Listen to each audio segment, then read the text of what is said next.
MK chemistry classes में आपका स्वागत है। हम लोग पढ़ रहे हैं विलियन के सांद्रण की इकाइयां, जिसके अंतर्गत हम लोगों ने अब तक कई सारी इकाइयां जैसे मोलरता, नॉर्मलता, मोललता आदि पढ़ चुके हैं।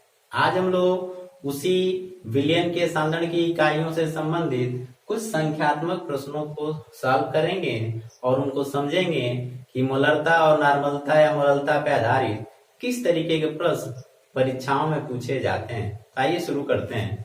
एक सवाल मैंने इधर लिखा है कि 20.6 ग्राम सोडियम ब्रोमाइड को 500 मिलीलीटर जल में घोला गया है, प्राप्त विलियन की मोलरता क्या होगी। यहाँ पे इस सवाल में एक चीज और दे रखा है कि इसमें जो NaBr है उसमें से सोडियम का परमाणु भार 23 और ब्रोमीन का परमाणु भार 80 होता है। तो इस सवाल के हिसाब से हमको विलियन की क्या पूछ रहा है, मोलरता पूछ रहा है। तो हम लोग लिखते हैं मोलरता का फार्मूला क्या होता है। मैंने मोलरता नॉर्मलता अच्छे से पढ़ा रखा है। यदि आपने नहीं देखा है वीडियो तो चैनल पे जाके देख सकते हैं, तब इस तरह के सवालों को आप परीक्षाओं में सॉल्व कर सकते हैं। मोलरता का फार्मूला होता है मोलरता बराबर विलेय के मोलों की संख्या बटा विलियन का आयतन, विलियन का आयतन, और ये आयतन किस में लेना हमको, लीटर में। तो ये है फार्मूला जिसके आधार पर हम लोगों को मोलरता निकालना होता है। अब जरा ध्यान से देखिएगा, इसमें हम लोगों को विलेय के मोल चाहिए। सवाल में तो कहीं भी विलेय का मोल दिया नहीं है, तो हमको दिए गए आंकड़ों के हिसाब से पहले विलेय के मोल निकालना है और फिर उसके बाद विलियन का आयतन, और दोनों में भाग दे देंगे तो मोलरता मालूम हो जाएगा। तो विलेय के मोलों की संख्या के लिए एक सूत्र होता है, विलेय के मोलों की संख्या n बराबर होता है विलेय का भार बटा विलेय का अणु भार। ठीक है, ये सब सूत्र पहले बताया जा चुका है आपको। n बराबर होता है गिवन मास बटा मोलर मास, और ये W क्या है, तो विलेय का भार जो कि सवाल में दे रखा है 20.6 ग्राम, और ये है विलेय का ही अणु भार। तो विलेय के दिए गए भार में विलेय के अणु भार से भाग दे देंगे तो हमको विलेय के मोलों की संख्या मालूम हो जाएगी, जो मोलरता निकालने के लिए आवश्यक है। तो कैसे निकालेंगे इसको, n का मान निकाल सकते हैं आप। W का मान दिया है कितना, 20.6 ग्राम, और बटा अणु भार। अणु भार निकालने के लिए किसी भी, क्योंकि विलेय NaBr है, ठीक है। देखिए सवाल में लिखा है कि 20.6 ग्राम NaBr को इतने जल में घोला गया है, तो जो सोल्यूशन बना उसमें ये विलेय है, तो विलेय का अणु भार। और अणु भार कैसे निकालते हैं, तो उस विलेय में जितने भी परमाणु होंगे उन सभी परमाणुओं के परमाणु भार को जोड़ देंगे। दो ही परमाणु हैं और इनका परमाणु भार दे रखा है 23 और 80, तो 23 प्लस 80 ये आपका हो जाएगा 103। तो विलेय का अणु भार कितना हो गया, 103 ग्राम। समझ में बात आ गई। अब इसको सॉल्व करेंगे तो मोल कितने हो जाएंगे, 0.2 मोल। कितने मोल हो जाएंगे, 0.2 मोल। अब इसके बाद हमको विलेय के मोल मालूम चल गए, 0.2 मोल उसमें पड़े हुए हैं विलेय के।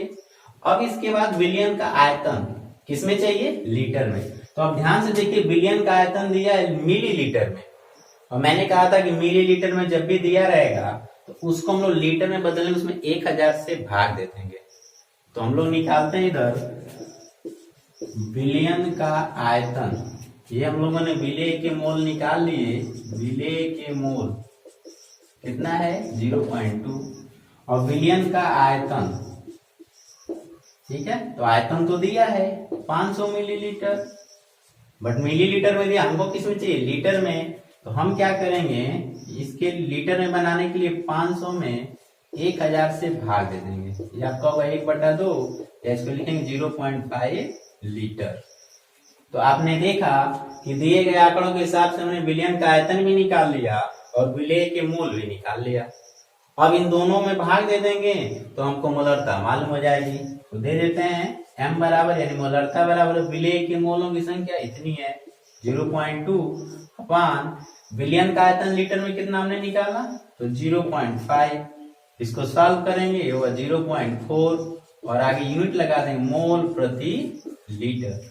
इस तरीके से बड़ी आसानी से आप इस प्रकार के दिए गए सवालों को सॉल्व कर सकते हैं।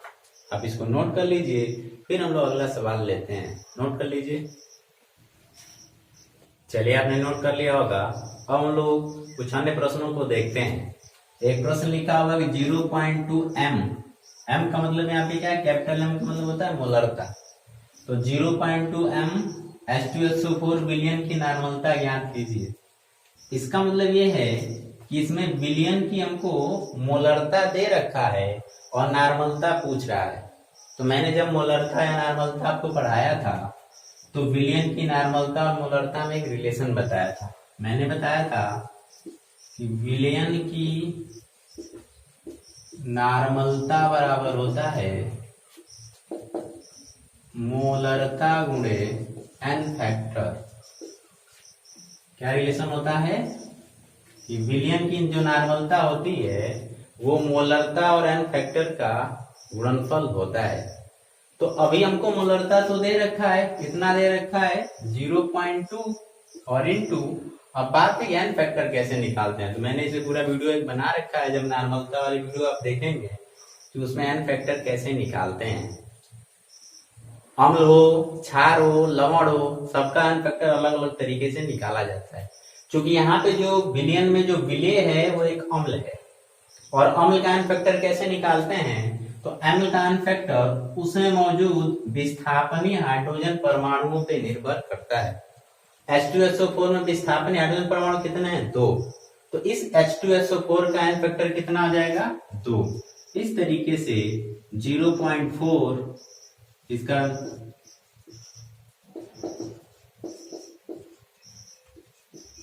इसकी यूनिट आगे लगा देंगे तो आंसर आपका कितना हो जाएगा, नॉर्मलता विलियन की दिए गए विलियन की नॉर्मलता कितनी हो जाएगी 0.4 तुल्यांक प्रति लीटर, क्योंकि चाहे मोलरता हो चाहे नॉर्मलता हो प्रति लीटर विलियन के हिसाब से निकाला जाता है।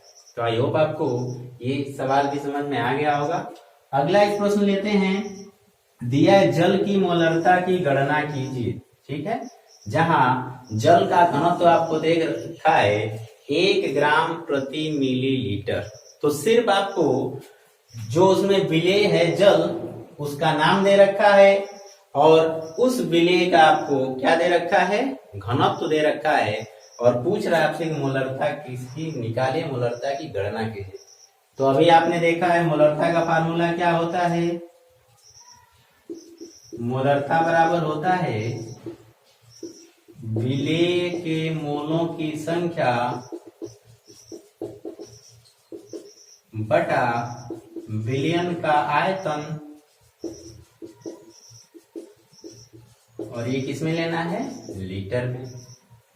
इस सूत्र को हम मॉडिफाई कर सकते हैं, क्योंकि विलेय के मोल कैसे निकालते हैं, हम लोग लिखते हैं विलेय का भार, और ये किस में लेना है, ग्राम में, और बटा, अभी मैंने बताया कि विलेय के मोल कैसे निकालते हैं, विलेय का भार बटा विलेय का अणु भार, विलेय का अणु भार, और ये भी किस में लेंगे, ग्राम में, और बटा विलियन का आयतन, ठीक है, लीटर में। तो इस तरीके से हमको विलेय का भार चाहिए किसमें, ग्राम में, और विलेय का अणु भार चाहिए, ये भी किसमें चाहिए, ग्राम में, और साथ ही साथ विलियन का हमको आयतन चाहिए लीटर में। तो आइए इन सबको हम लोग देखते हैं कैसे निकालते हैं। देखिए, विलेय का भार, क्या पूछा आपसे, विलेय का भार कैसे निकालेंगे, हमको तो सिर्फ इसमें घनत्व तो दे रखा है, तो घनत्व तो D बराबर होता है W/V। क्या होता है, घनत्व तो D बराबर होता है W/V। अब जो है ये W क्या है, तो भार है।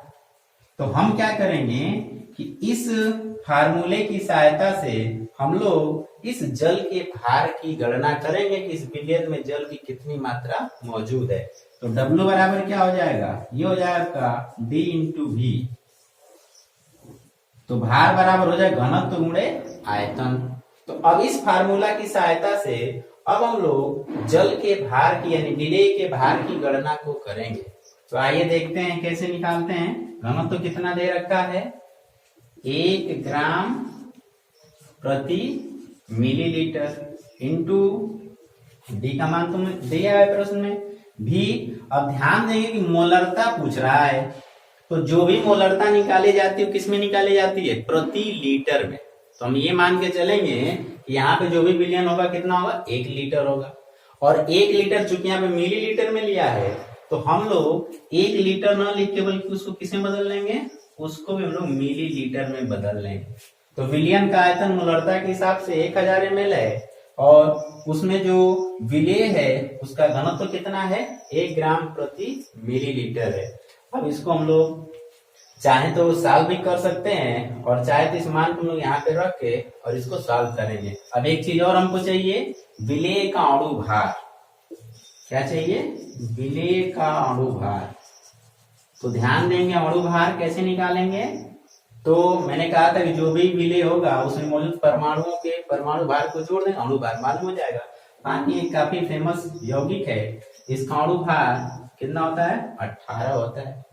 तो इसका अणु भार हो गया आपका 18 ग्राम प्रति मोल।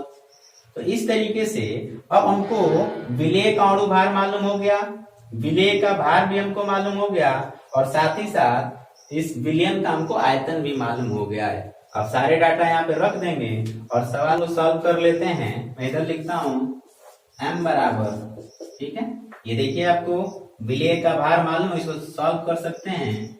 मिलीलीटर से मिलीलीटर कैंसिल हो जाएगा, और 1 में मल्टीप्लाई करेंगे तो यूनिट उतनी हमारे गए कितना? 1000 ग्राम। तो विलेय का भार हमको मालूम हो कितना? 1000 ग्राम। विलेय का अणु भार कितना हो गया? 18। और इसमें जो विलियन का आयतन है, ठीक है,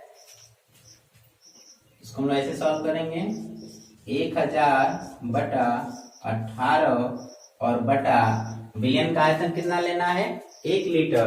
हम लोग लिख देंगे नीचे 1। अब इसको सॉल्व करेंगे, आपको सॉल्व करने के बाद आएगा 55.56 मोल प्रति लीटर। तो इस तरीके से आप दिए गए सवालों को हल कर सकते हैं। अब इनको नोट कर लीजिए, फिर हम लोग एक आध और प्रश्न देखते हैं। नोट कर लीजिए।